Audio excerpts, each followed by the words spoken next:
Bugün Azərbaycan aşıq poeziyasının zirvəsi olan Dədə Ələsgərin anım günüdür.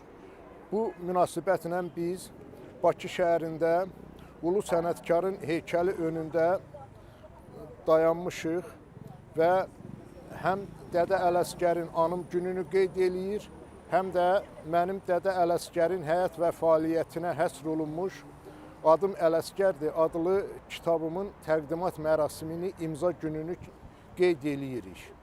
Mən bu kitab üzərində 3 il ərzində işləmişəm və kitabda aşıq mühitini, ümumən aşıq sənətinin tarixini, Dədə Ələsgərə qədər olan aşıq poeziyasının incəliklərini araşdırmaqla Dədə Ələsgərin həyat və fəaliyyətini bütünlüklə qələmə almışam.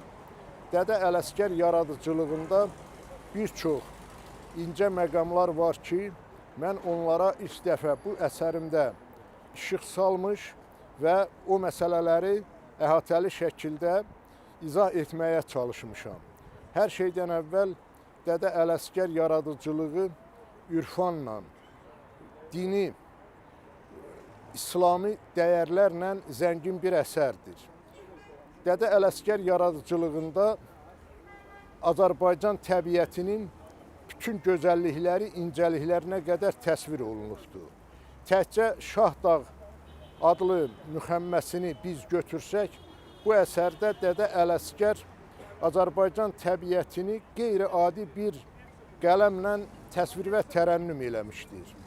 Eyni zamanda Dədə Ələsgər Azərbaycan təbiətini təsvir eləməklə bərabər Azərbaycan insanının da, Azərbaycan qızının, qadınının da xarakter xüsusiyyətlərini öz əsərlərində olduqca məharətlə təsvir və tərənnüm eləmişdir.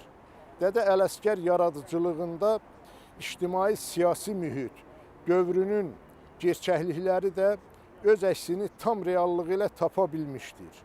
Buna görə də Dədə Ələsgər yaradıcılığı bütün öz dövrünün ictimai, siyasi, bədii, tarixi şəraitini əks elətdirir.